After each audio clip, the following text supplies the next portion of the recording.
we opened the door and looked in with my flashlight, and that's when I saw this girl slumped over in the seat. There were 16 years of jail time for Joshua Keyser for a murder he didn't do. The real killer, on the other hand, was free and living in Missouri, where he saw an innocent teenager get blamed for his crime. After killing Angela Michelle Lawless, 19, in a brutal way on that cold November night in 1992, he must have thought he was finally free for 30 years. Her body was found on a quiet exit ramp off of Interstate 55. This crime scene would show the worst problems with our legal system. A girl died, a man who wasn't guilty was put in jail, and there was a killer who almost had the perfect finish to his sad story until December 2024, when modern forensic science caught on.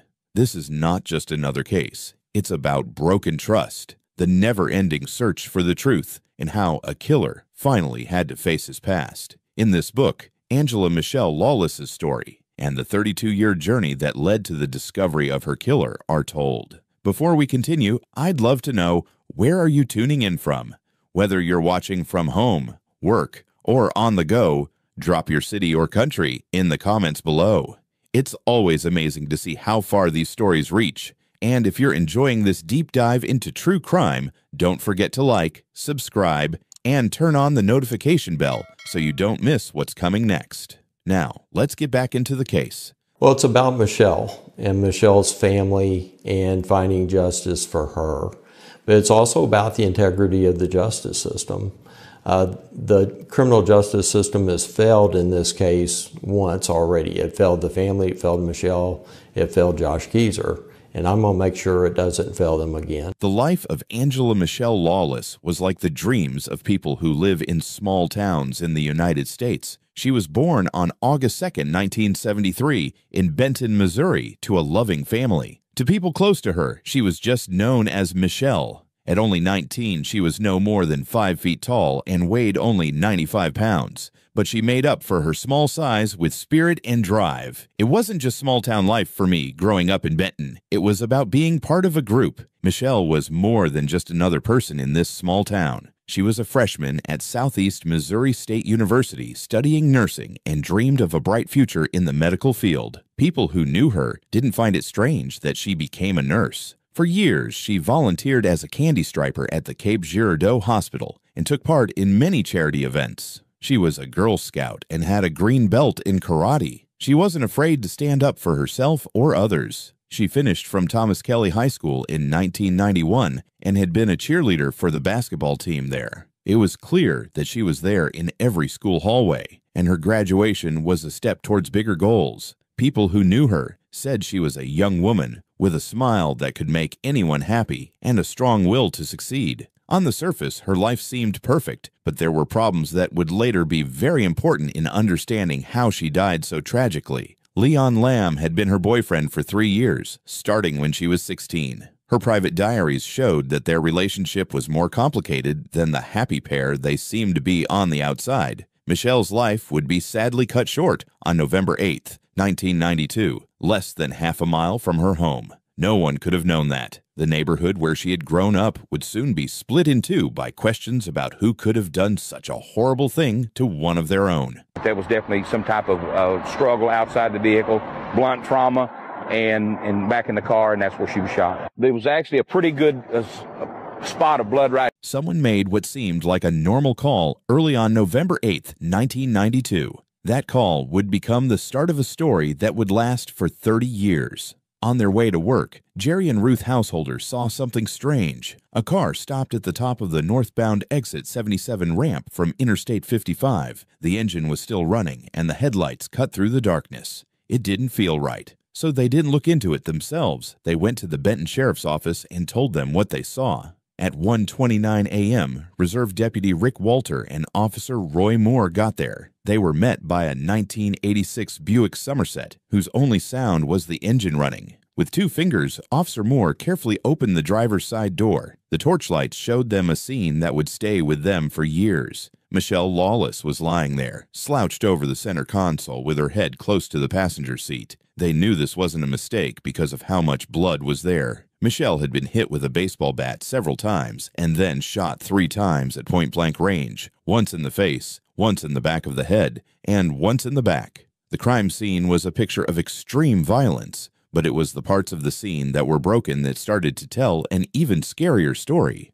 Investigators found a bloody fence below the off-ramp by following a trail of blood drops across it. The police found a lot of blood on the ground going down a flat slope. Her rings were found in the center console under her body, and her wallet was still in her purse when it was found under the passenger seat, which rules out theft as a possible motivation. The fact that her socks were dirty while she wasn't wearing any shoes said a lot. The way her body and things were placed carefully made it look like this wasn't an accident.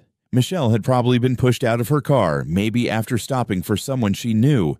The evidence told a scary story. She had the window down just enough to talk to someone, but not so much that it looked like she was scared. At first, she had either run or been dragged down the slope, where she was struck badly. He then did something very strange. He carried her back up to her car, leaving a bloody trail on the slope. Even scarier was what police found under her nails: blood and organic material that wasn't hers. This showed that she had fought very hard to stay alive. 3 empty bullet casings from a .380 caliber automatic pistol were found in the car, which showed that the person who killed her wanted to be sure she was dead. Mark Abbott came into the sheriff's office at 1:30 a.m. and said he had found the scene earlier, but time was already running out. He said things that were not true, which caused a chain of contradictions that made the case hard to follow for years. Abbott said that he had grabbed Michelle by the waist through the driver's window, but there was no blood on his clothes. According to him, he saw a white car leaving the scene of the crime with 2 Hispanic men inside. However, he changed his story many times in later conversations. Dallas Butler, who had driven by the exit ramp around 1 a.m., gave an important witness report. He said he saw 2 cars, a dark sedan and a lighter Ford truck. He said he saw a young woman in the driver's seat with her head bowed, but no signs of injury. There was also a guy in a red hat who looked nervous standing by her door. The man quickly pushed Butler away when he asked if they needed help. Evidence found at the crime scene showed that this was a very personal matter. There was someone who knew Michelle because the attack was too strong. Someone came back to put her in the car, and nothing was taken. But why would someone want this young, bright nursing student to die, and why would they go to such great lengths to do it? As the sun rose over Benton on that Sunday morning, police knew they were dealing with a lot more than a chance act of violence. But what they didn't know was that their search for justice would lead to wrong convictions, lost proof, and a killer who would go free for more than 30 years. I was told personally several times from several different officers, leave this alone.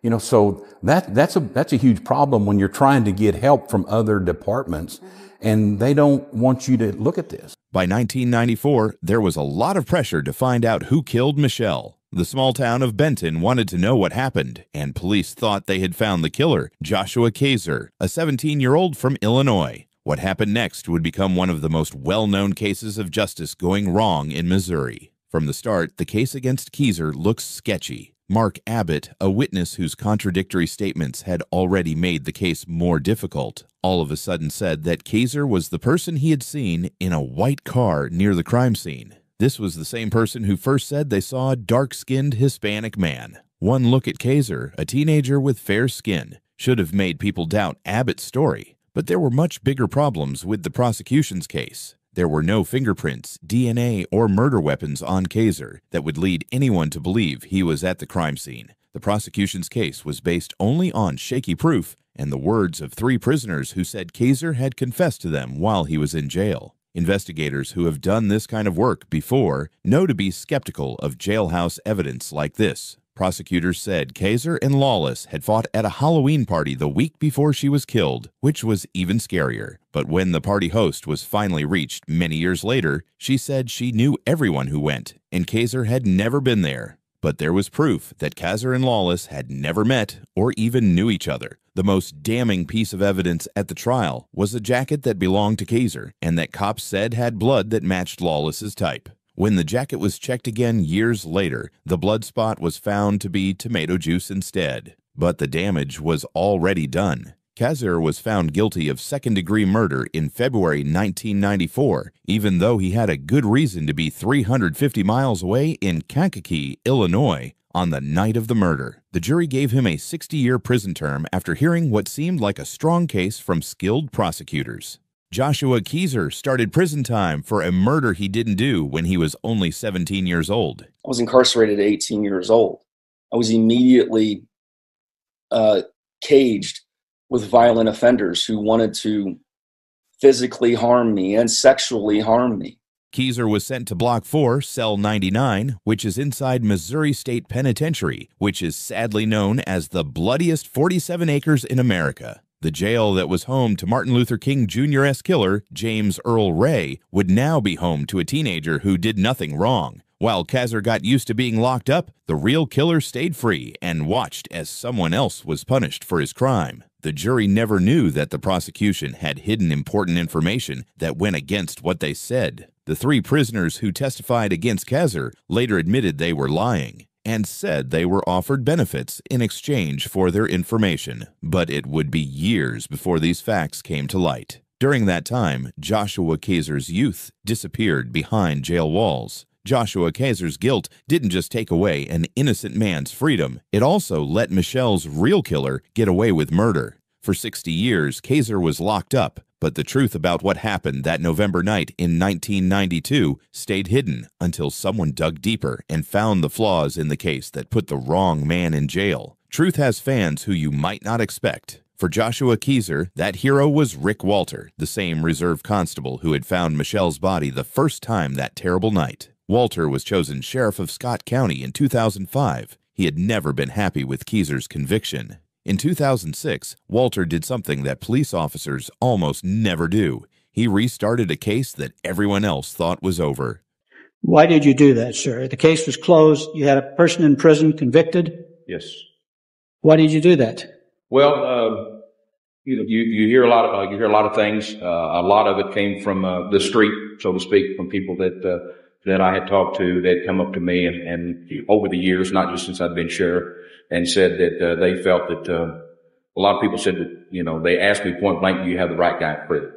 And some people said that I didn't. Even for a seasoned detective, what he found when he looked through old case files shocked him. An old notebook from former Sheriff Bill Farrell was found buried in the evidence. Farrell said in the letter that he didn't think Keyser was involved in the crime, but in court, he had said that Keyser was guilty. It was a huge deal that the sheriff who helped put Keyser in jail had privately doubted that he was guilty. But the witnesses themselves said the most damaging things. One by one, the three prisoners who had told about Keyser's confession in jail said they were lying. They were offered lighter sentences in exchange for their testimony, but the defense never knew about this. Chantel Kreider, who had said in court that she saw Keyser and Lawless arguing at the Halloween party, now said she was wrong. Walter's research also found some troubling problems with the evidence. Prosecutors said Lawless's blood was in the jacket, but it had never been properly tested. It finally came out, and there was no blood at all, just the tomato juice mark that Keyser had said all along.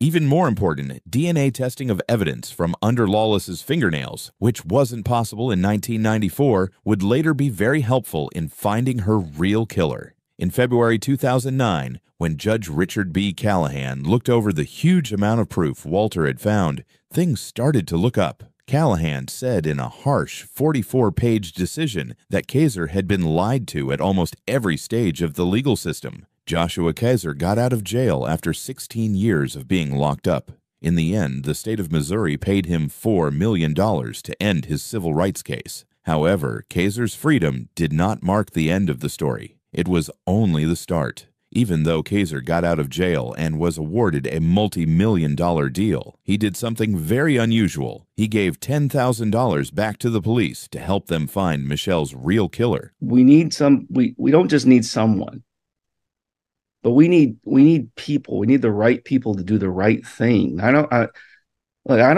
don't care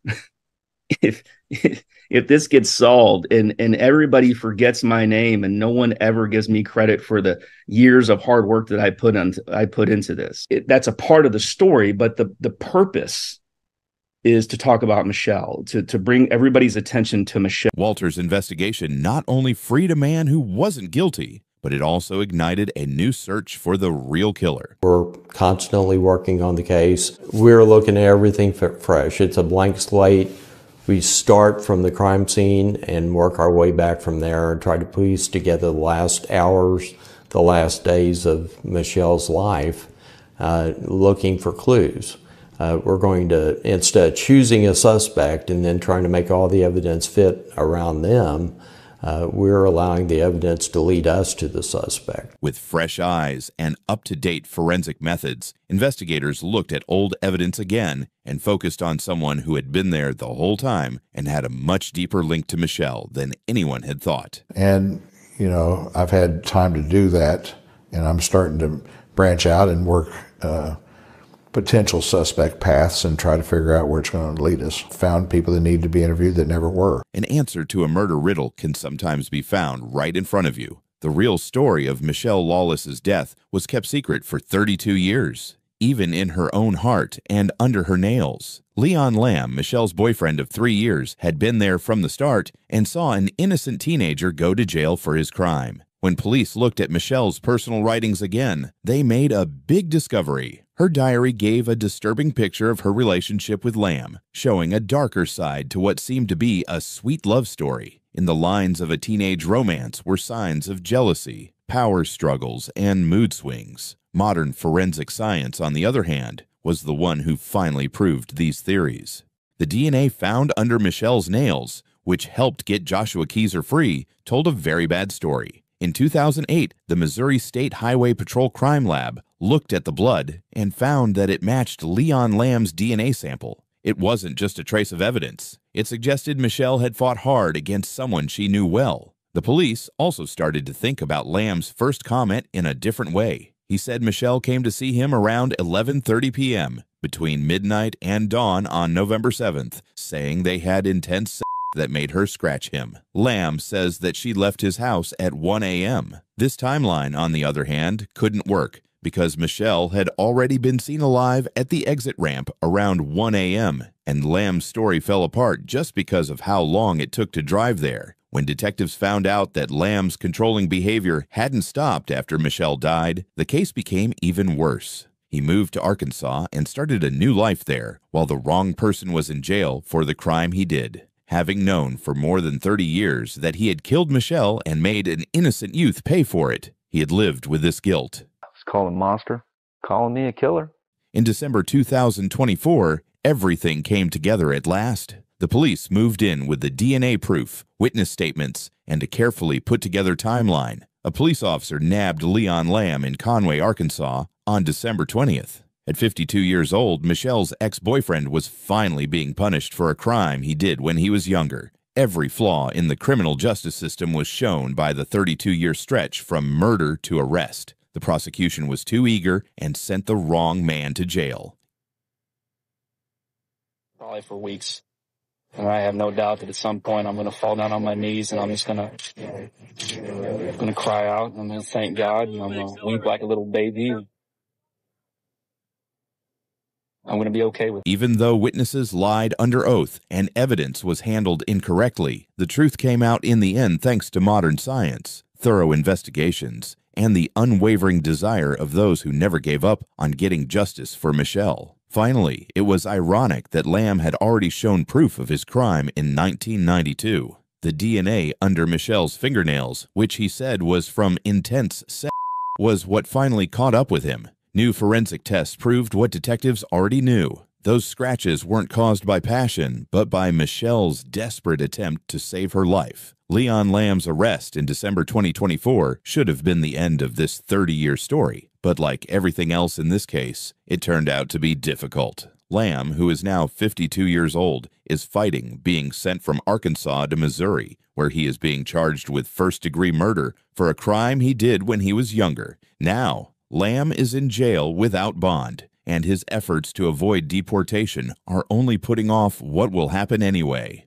Missouri prosecutors are ready to make their case. They have DNA evidence, witness statements, and 32 years' worth of evidence that points to the man who had been hiding all along. Some people say that time heals all wounds, but the events of November 8, 1992 still leave deep scars in Benton, Missouri. That night, 2 lives were lost. Michelle Lawless's bright future was brutally cut short, and Joshua Keyser lost 16 years of his youth because he was wrongfully convicted. The search for justice for the truth never stopped, though. What do you think? Could better investigation methods have kept Joshua Keyser from being wrongfully convicted? Thank you for watching this true crime case. It shows that even old cases can finally find justice. Share your thoughts in the comments, and don't forget to like and subscribe for more true crime stories. Stay safe, and I'll see you in the next video.